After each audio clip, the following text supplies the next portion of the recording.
It's a second. Yeah. Okay. All right, ready? You'll have to combine the two. Extend those knees. Ah! You gotta push your knees back. Right here. But wait, but really quick. Right here. Make sure anytime you deadlift, you gotta set your lower back. And right here. So set your lower back right there. Lower back. Now push your knees out right there more. And lift your butt up right there. Now keep your abs tight. Now push from the heels and bring that bar into the hips. Right there. Right there. See it? And back down. So right there, that is just positional change that you can get your lifters to do. But you got to know your lifters. Like Ashley's like super strong. We're working with her, so her body can withstand bad form. Obviously, she's going for a heavy triple.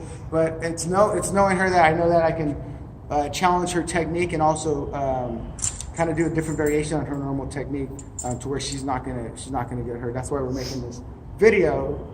Because with like a beginner person, she was a beginner, what, a year and a half ago? A year and a half ago, I probably wouldn't ask her. I'd probably get the bar, throw some tens on.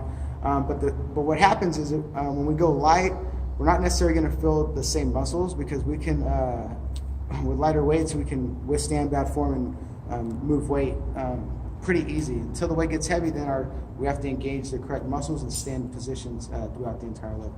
So there you go. Also, the air, talk about the sumo deadlift, the stiff leg for you compared to the regular sumo deadlift where you bend your knees. Which one do you like? I like the one where I bend my knees. Only probably because I do strict less. But doing the sumo deadlift, I realized, well, he told me that I was engaging my core while I was already bent. So when I would breathe in, I wasn't fully engaged. So when I stood up and did the big breath, it was better. Yeah, and I'll do an example right here. So Stacy, follow right over here.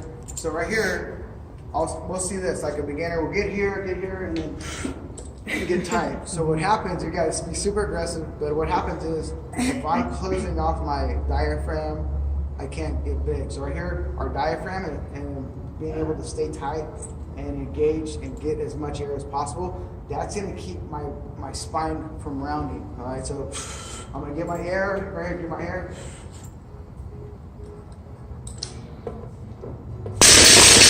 Pick it up. So right there. So she was getting her air at the bottom, which makes it a little bit tougher because then I can't expand my rib cage and I can't expand my diaphragm or my lungs as much. So just remember, good setup, and also know the timing because you don't want to get down there, hold your breath, or stay tight, and then get your setup and get crazy down there, and then come up and then lose it because you got your air has to come out at some point. Yeah. So by like the third sumo deadlift, making sure I got my air before, I timed it better. What was that again? Right here. When we were doing triples, so towards the end, when I got my air standing up, I timed it better. Yeah. So I wasn't out of breath setting it up. Exactly, and that's what we worked on with Jason. We're doing front squats, and he was staying tighter, and he was having trouble because you only have a certain amount of time to stay tight because now we're engaging all these muscles, and that takes a lot of energy.